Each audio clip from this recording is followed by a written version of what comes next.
everybody. Welcome to my channel. It's been a while, but yeah, I'm still around. Just been busy with other things. I've been working on launching a podcast, and I've done that. So I've got a podcast out there. It's called the TTWF podcast, which stands for Trekking Through Waves and Flames, and that's inspired by a verse in the Bible, in the book of Isaiah, that talks about, even though you walk through the waters, you will not drown, and if you walk through the fire, you will not burn, because I'm with you. And that's a promise from the Lord, and it's a promise that I've held on to. That's kept me going, kept me strong in my journey, and so that's what that comes from. Just hoping that I can inspire and encourage people to know that you can still stay on track regardless of the flames and the waves, because you will not drown and you will not burn. Just keep going, just keep tracking and stay on track. So yeah, look me up. My podcast is on Spotify. It's on Apple. Yeah, and if you do find me, I hope you'll be inspired. I hope you'll be encouraged, and give me some thumbs up when you do. Anyway, back to today. So today I thought I'll just share a few thoughts, and those of you who know me will know that I'm passionate about, maximizing your potential, taking advantages of opportunities that come your way. If you know me, I've always said that can't is not a word that's in my vocabulary. I just believe that any one of us can do anything that we set our minds to, and a lot of the times we limit ourselves, and I've been guilty of that so many times, where I've been the one that's talked myself out of doing something or talked myself down, and so really I'm just hoping that on this journey of growth, as I continue to grow and to just challenge myself to go further, to go higher, to go deeper, I'll be able to encourage somebody else and to inspire you to get on your own journey, or if you're already on your own journey, to just continue and get better and better. So today I just thought I would talk a little bit about maximizing your gifts and your potential. Like really, when I was writing this down, I actually wrote, it's not rocket science. Like, it's something that anyone can do. Really, it's just sometimes you just need a few pointers, sometimes you just need a bit of encouragement, and so I'm hoping that I will add a little bit to some of that encouragement that's out there, that my voice in my journey will be something that might actually just inspire you to just know that if this ordinary girl can do it, then so you can do it as well. You just have to be determined, you just have to be hungry enough, and you just have to put yourself out there, and you'll be surprised at what you can do that you never realized you could. Anyway, so today I want us to talk about maximizing our gifts and our potential. What does that mean? And I was just thinking, and I just said that that all of us have talents, gifts, and abilities, right? And I was looking up the word talent, and it's basically, to summarize, a talent is the natural ability that we all have to do something, right? It's your true potential. And to maximize that potential, talent needs to be integrated with education, with experiences, with training, with dreams, and we all have a responsibility to nurture and to grow our talents, right? And our gifts and our potential, and we have a responsibility to position ourselves for success. And so today, we're just going to look at some of the ways in which we can do that, some of the ways in which you can do that. I decided to base today's session on a story that's in the Bible, told by Jesus. Jesus liked to teach by telling stories, telling parables, and this is one of the stories, one of the parables that he told, and it's the parable of the talents, and it's in the book of Matthew, chapter 25, verse 14 to 30. I'm not going to read it, but I'm just going to summarize it, and if you have a chance, go and read it. It's an interesting story, and see what your take is on it, because there's so many interpretations to the story. But the story is told of a rich man, who was going away. He was going to go away, obviously, for a considerable amount of time. So he called 3 of his servants and entrusted them with some of his wealth. And they describe this wealth as talents. Talents are units of currency. And so to one, he gave 5 talents, to another, he gave 2 talents, to another, he gave 1. So he gave them these responsibilities in accordance with what he perceived to be their abilities, right? And then he went away. So after some time, he came back. And obviously, each and every one of those servants had to account for what they've been doing while the master was away. So the one that had the 5 talents came and said, Master, while you were away, I invested, I worked hard, and I was creative, and I've managed to double the talents. So here's your 10 talents. The guy that had been given the 2 talents said, yeah, me too, Master, while you were away, I managed to do the same, and I've doubled my talents. Here's the 4 talents. And the guy that got the 1 talent said, well, Master, to be honest, you're a hard man, you're selfish, and you're greedy. And a lot of the times you want to reap where you have not sown. And so when you went away, I went and I dug in the ground and I hid your talents there. And now that you've come back, I've dug it up, I kept it safe, here's your talent. And so naturally the master praised the other 2, the one with the 5 and the one with the 2, because they'd done a good job. So he congratulated them, praised them, and they were promoted. And then the lazy one obviously was demoted and fired. So that's the gist of the story. But it's really interesting though. And often this parable has been interpreted in terms of financial investment and stewardship, because obviously the talents were units of money. But I believe that there are other factors that would have contributed to the maximizing. They would have contributed to the other servant being able to double his 5, the other one being able to double his 2, right? There's other factors that contribute to the maximizing of potential, because those talents, as far as I'm concerned, it's like someone being given potential. Like, this is what I'm giving you, and then it's up to you whether you multiply it or whether you just bury it, right? And I think that some of those factors, right, like your gifts, your skills, because it would have taken skills, it would have taken time, energy, intellect, influence, and taking advantage of opportunities for these other 2 servants to be able to make more talents out, or make more money out of the money that they've been entrusted with. So it's not just about the money, but there's a lot more to it. And so looking at it, there's when you start talking about all these other things, there's a few interesting points that can be taken out of the story, and I just want us to look at it briefly. First of all, one of the things that came out of the story for me is that we all come into this world at different positions. Now, what does that mean? The one was given 1, one was given 2, one was given 5 talents. And it's the same when we come into this world, we come at different positions. Some people are born without much, or they're born poor. That can be likened to the servant that was given the 1 talent. And others are born into plenty, into privilege, into wealth. That could be like the guy with the 5 talents, right? And this is unfairness of life. And like it or not, it's reality. However, as we see in the story, it's not what you're given or what you have that matters, but it's what you do with it that matters the most. So I thought I'd just start by making that clear before we start talking about maximizing your potential and things like that, that our starting positions are irrelevant to our progress, to our development, and to our success, right? It's not where you start or how you start that matters, right? It's what you do along the journey and how you finish that matters the most, right? So both the one who doubled the 5 talents and the one with the 2 talents, they were congratulated equally, right? Because the master was not expecting the one with the 2 talents to probably do as much as the one with the 5, right? So they were congratulated equally. Why? It wasn't about the amount, but it was about what they did with what was entrusted to them. It was about what they did with what they were given. It was about their accountability. It was about the fact that they took time and they did something with it, and they had something to present to the master.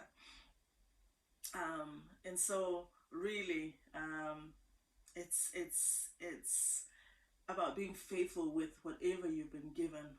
It's no good wishing you'd been given more, that, oh, maybe if I'd been born rich or if I'd been given more. No, you are simply called to do the best, right?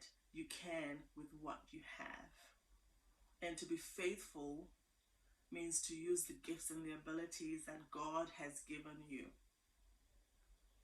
And so my hope is that by the end of this discussion and by the end of this episode, you will be more confident and equipped on how you can maximize your gifts, your talent and potential in every season of your life.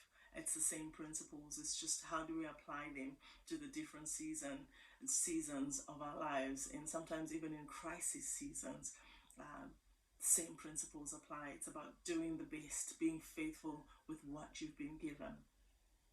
And so number one, that for me, and these are not in any particular order of importance, so don't worry about that. But number one is, do not be motivated by money or anything external.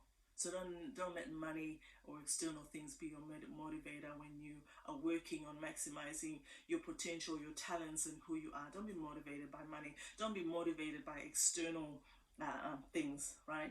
Being rich and having nice things, prestige and status, that's nice. But it should never be about the money or the prestige or anything else outside of you. Take these things away and nothing changes for you, because you're still going to be pushing your personal limits and giving it your all, right? In the parable we read earlier, it's obvious that the servants don't get to keep any of the money, because they gave it back to their master. They didn't get to keep any of it for themselves. The two successful guys were looking for the master's increase. But I believe that they also get to benefit and share in the increase that the master gets, right?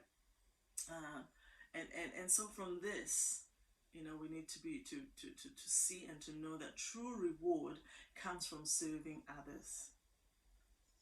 I know from my own experience that when I focus on serving others and creating increase for others and helping them to grow, in doing that, I myself grow. So it's about serving others. It's about serving God. It should never be what is in it for me, right? Because by serving others, you are rewarded, you grow, you increase yourself. Number two, never be satisfied. Be relentless. What do I mean by that? Even after you achieve a goal, do not get complacent and relax for too long. For most people, being successful is enough. However, when you are relentless, success only increases the pressure to do more. Like I said before, if you've done something, you can still do more. You can still go further. Most people can handle pressure in small doses, but when left to their own devices, they let off the pressure and they relax. That shouldn't be you. Tim Grover said, the drive to close the gap between near perfect and perfect is the difference between great and unstoppable. That's powerful. Your drive should not just be about the goal. It should be about the journey and the growth in the climb to see how far you can push yourself. I often say to people, you are created in the image of a genius and a limitless God. Just think about that for a minute. Our God is a genius. He is limitless, right? And the Bible says we are created in His image. Which means no matter how much you've done, how much you've achieved, you are capable of much more and going even further. Someone once said we've only tapped into a very small percentage of what the human brain is capable of. And I believe that's the truth. So there's so much more that we can do. The problem is sometimes we measure ourselves according to what someone else has achieved, that we think they've achieved a lot and we think, that's the best of the best. But you know what? I believe there's more. Think about how many times the world sprinting record has been broken. I believe 100 years ago when they broke it, they thought that was it. And then someone came along and broke it, and someone came along and broke it, and someone came along and broke it. And who knows, even Usain Bolt's record is going to be broken someday by somebody, because we can still go further, we can do much more. To quote Jim Rohn, he says, "Don't linger too long at the table of success. The only way to enjoy another meal is to get hungry." So if you're full, you're not going to enjoy another meal. But when you're hungry, then you enjoy the next meal. And so don't linger too long. Success is great, but yes, keep going, keep growing.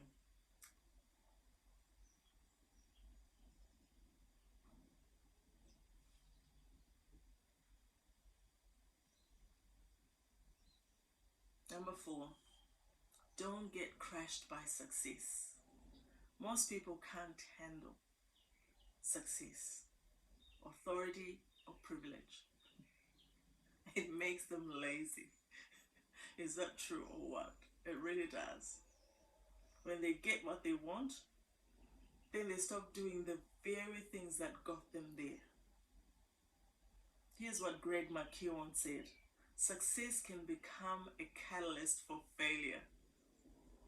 It really, really can. Don't get caught up in the results of your success. Always remain focused on what got you those results, the work. What got you there? That's what you focus on, not on the results. When you start getting significant results that get noticed, the benefits and rewards can become distractions if you're not careful. It can get easy to ride the wave of your previous work. And so my challenge to you is keep working hard, keep practicing, keep creating, keep perfecting your craft. Never forget what got you there in the first place. Don't forget what got you here. It's not just about the achievement, but the one after, and the one after that, and the one after that. There is no final destination, just growth. Resilience is your greatest asset. What do I mean by that? We can't talk about success and pressure and not talk about resilience, right? Always work on your mental strength. Mental resilience is the most critical trait of becoming the best of the best. And it should continually be nurtured. Continually. When I'm uncomfortable, my instinct is to avoid the discomfort. Aren't we all like that? Maybe it's just me. But we need to become at peace with the discomfort. The better you can be under pressure, the further you'll be able to go. Most of us say, "Oh, I thrive under pressure." It's easier said than done. But it is true. The better you can get under pressure, that's the further you'll go. A guy called Robert Horry said, "Pressure can bust pipes, but excuse me, it can also make diamonds." That's powerful. The best training you'll ever do is mental training. Because wherever your mind goes, your body follows. Wherever your thoughts go, your life follows. You've heard it before. Running a marathon is far more mental than physical. I know people train for months and months and months, but even with all that training, and some people train for years, but even with all that, it's more mental than physical. A person's ability to run a marathon, or do anything hard for that matter, is more a reflection of their level of resilience than their actual physical ability. Your resilience determines the size of challenges and goals you undertake, how likely you will achieve those goals, how well you bounce back from failures. When you are resilient, you don't care how many times you get knocked back or knocked down. you are going to succeed. And it doesn't matter how stacked the odds seem against you. You are unstoppable. Number 5, don't be afraid of the consequences of failure and completely own your mistakes. So don't be afraid of the consequences of failure and completely own your mistakes. So what am I saying? When you mess up, you own it. No blame, no excuses. Own your mistakes. Only with extreme ownership can you have complete freedom and control. Implementing extreme ownership requires checking your ego and having a high degree of humility. It actually takes humility to own your mistakes. It's important to admit mistakes, take ownership, and develop a plan to overcome the challenges. Most people stay close to the ground where it's safe because if they fall, it won't hurt that bad, right? But when you choose to fly high, there is a possibility that you may fall, and that's okay. To you, there should be no ceiling, there should be no floor. If something goes wrong, if you fail, you adjust and keep going. Sam Chan said these words, failure is always written in pencil. It can be erased in time. Failure is never the end. Failure is never permanent. As implied in the parable of the talents, and growing and maximizing your talents and gifts requires you to rise above fear. When you're fearful or distrustful or insecure, like the servant that got the 1 talent, you will bury your talents. You will bury your gifts. Many times I'm tempted to be like that 3rd servant who said, I was afraid. In verse 25, that's what he said. He said, I was afraid, and so I hid your talent. We hide our talents because we are afraid of failure and what others may think of us, or of the hard work and the responsibility that may be involved in outworking our potential and growing our gifts and talents.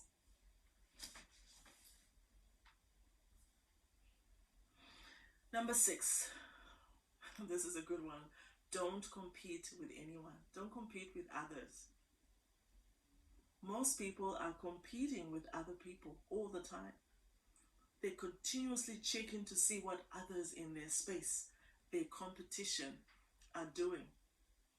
As a result, they mimic and copy what's not working. Competing with others makes absolutely 0 sense, to be honest. It pulls you from your authentic zone, because now you're trying to be like so-and-so, now you're trying to outdo so-and-so, and things like that. It takes you from being the authentic who you are. You should only compete with one person, you. That's the person you should be competing with and no one else. It's not about competing against other people, but you working to be your best. Number 7, never be jealous or envious of someone else's accomplishments. Be genuinely the kind of person that wants what's best for everyone. Even those you would consider your competitors. Jealousy and envy are products of ego, and the ego operates out of fear. The reason you should be happy for other people's success is because their success has got nothing to do with you. The world is big and filled with plenty of opportunities out there, and there's room for everyone to inspire others, to succeed, to put themselves out there. You are in control of you. And you're not like every other person. There's no one else that can do exactly what you can do. You have your own unique ability to contribute. And that's what you're going to do. Number 8, never stop learning. Ordinary people seek entertainment. That's what they seek, that's what they look for.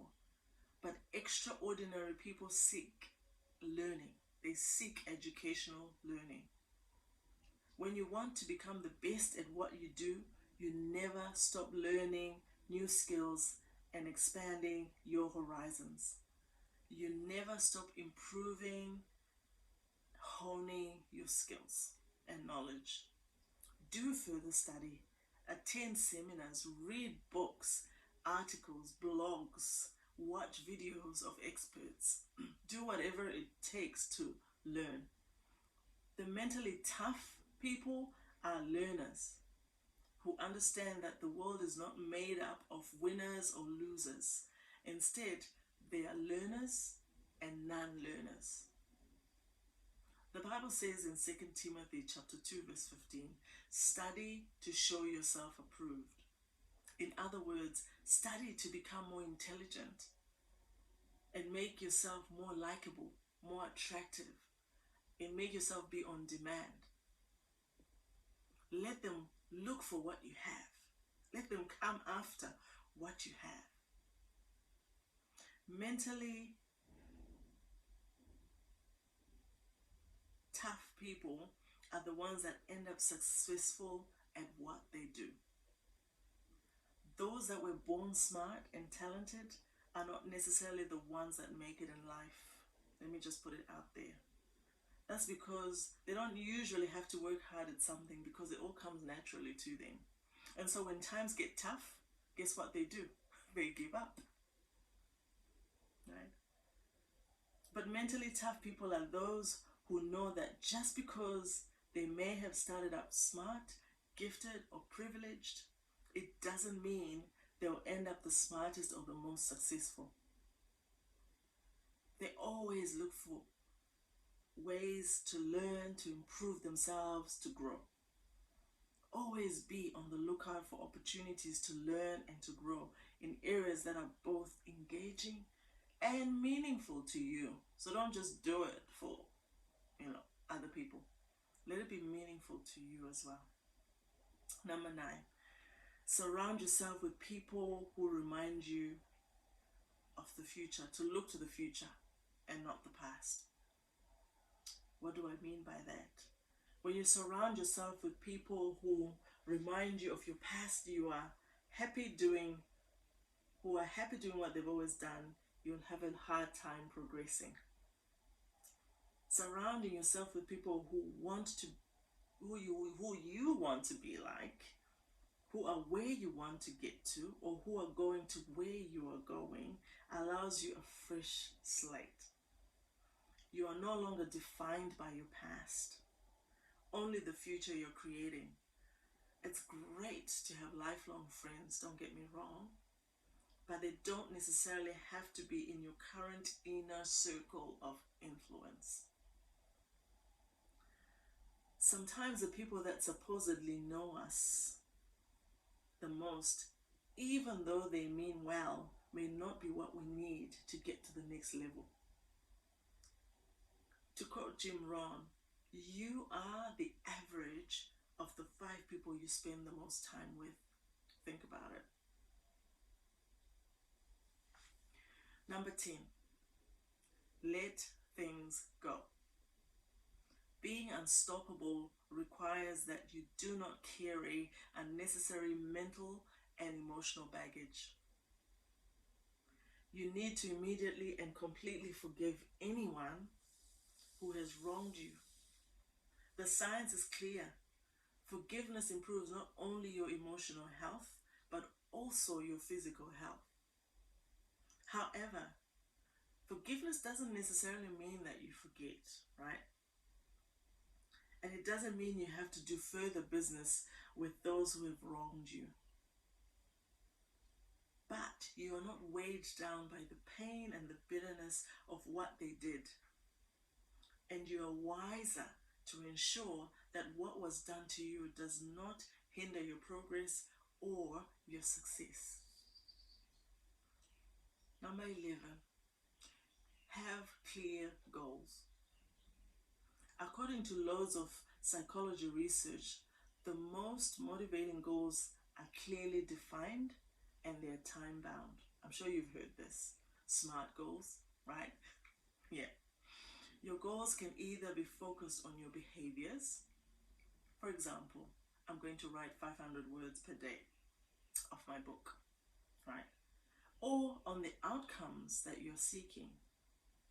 So I'm going to get it published in the New York Times by June 1st, 2021.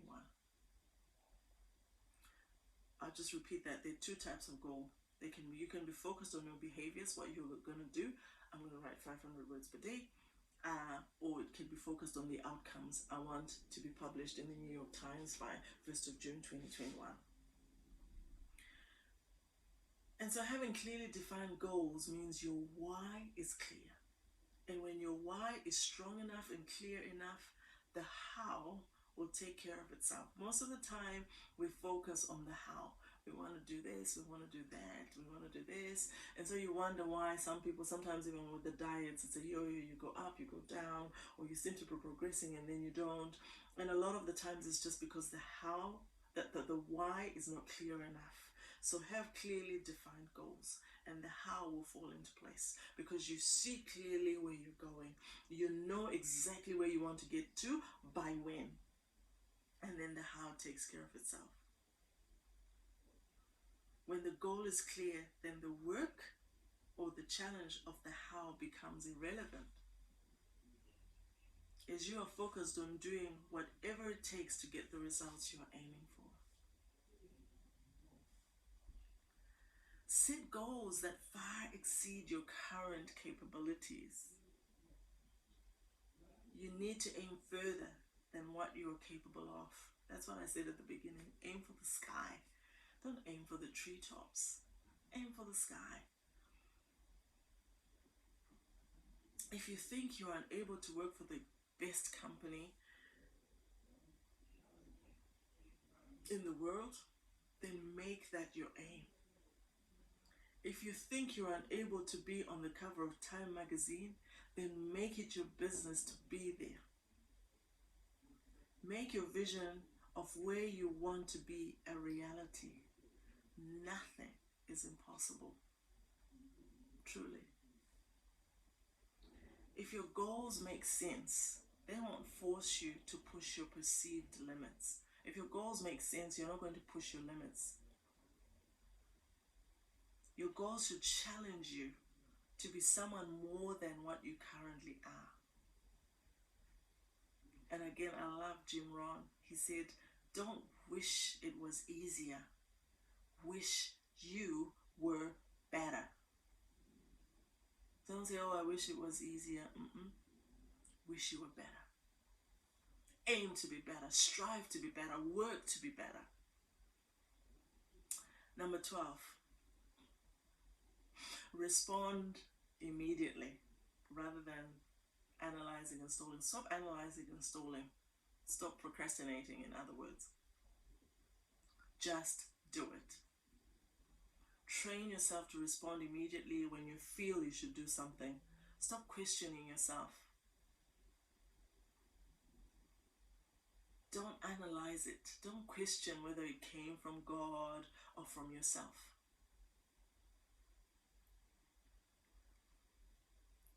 He who hesitates is lost. That's a saying. Take the shot every time. When you see an opportunity, stop thinking about it and just take the shot. Don't do it only when it's convenient or when you feel ready.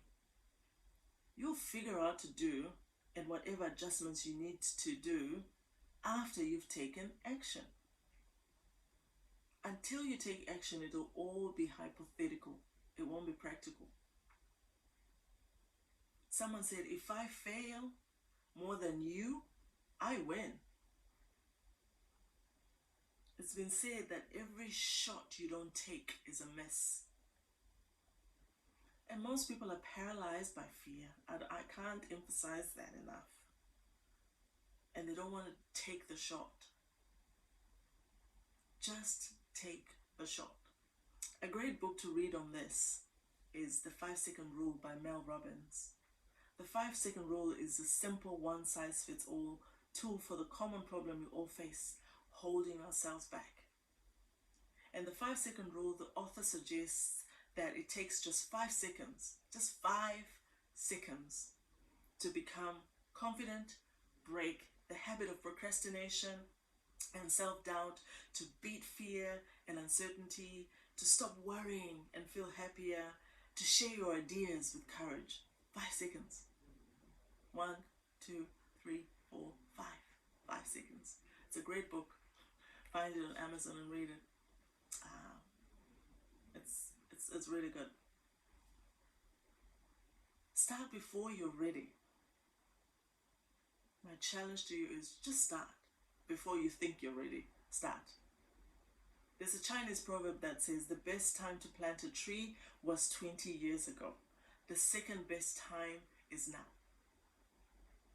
Most people wait until the conditions are right or until things get better. They tell themselves they'll start when they have more time, more money, more connections, more qualifications. They wait until they feel sure and ready. The people progressing and succeeding now started last year. Some of them started years ago, before they even knew what they were doing. They started before they had money. They started before they had it all figured out. They started when no one else believed in them. The only permission they needed was the dream on the inside of them, prompting them to move forward. And they did. So what's your excuse? Just take the shot. Just do it.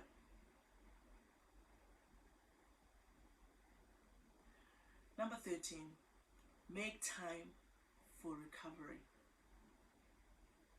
Make time for recovery. Dan Sullivan said, wherever you are, make sure you're there. That's an interesting statement, right? This means rather than focusing on being busy, focus on results. It means be 100% on when you're working and 100% off when you're not working. This not only allows you to be present in the moment, but it also gives you the time you need to rest, recover, and rejuvenate. Being able to work at a high level is similar to fitness. If you don't take breaks between sets, you lose the ability to build strength. Those people that work out will know what I'm talking about. You lose the ability to build strength, to build stamina and endurance. However, it's not all rest that results in recovery. So you need to be careful, right? You need a balance. Certain things are more soothing than others for different people. So it's important to find what works for you. Find what works for you and make the time for recovery, for rejuvenation, for rest. Number 14, don't make exceptions. Don't make exceptions. Zig Ziglar used to tell a story of traveling one day and not getting to bed until 4 a.m. An hour and a half later at 5:30, his alarm went off. He said, every fiber of my being was telling me to stay in bed. But he had made a commitment, so he got up anyway. Admittedly, he had a horrible day and wasn't productive at all. Yet he says, that decision changed his life. And this is how he explains it. Had I bowed to my human, physical, emotional, and mental desire to sleep in, I would have made that exception. And then a week later, I might have made an exception because, I only got 4 hours of sleep. And then another week later, maybe I would have made exception because, I just got 7 hours of sleep instead of 8. The exception, if we're not careful, so many times becomes the rule. So watch those exceptions. Preferably, don't make exceptions. If you've made a commitment, stick to it. You won't regret it. I could go on, but time is short, and I'm sure you don't want to be listening to me for the next 3 hours. But these are just a few thoughts and a few pointers that I thought I'd just put together for us to encourage myself, to encourage you, to just keep going, keep tracking, stay on track. Just keep working to maximize your gifts, your talents, and your potential. So in conclusion, let it be that from this point, your strategy is to make the most out of your gifts and talents and your potential. And remember, you're not competing against anyone else ever again. They are going to have to compete with you. From now on, you are unstoppable. Everything you need to know is already on the inside of you. All you need to do is to trust yourself and just do it. Thank you for taking the time to watch and to listen. I hope that out of all these things I've talked about, something will resonate with you, something will encourage you, and something will ignite something on the inside of you to go out there and be the best that you can. Remember, it's not where you start or how you start that matters, but it's what you do with what you've been given that will determine your progress and your success. And like I always say, remember, nothing is impossible. If it hasn't been done yet, it's been waiting for you.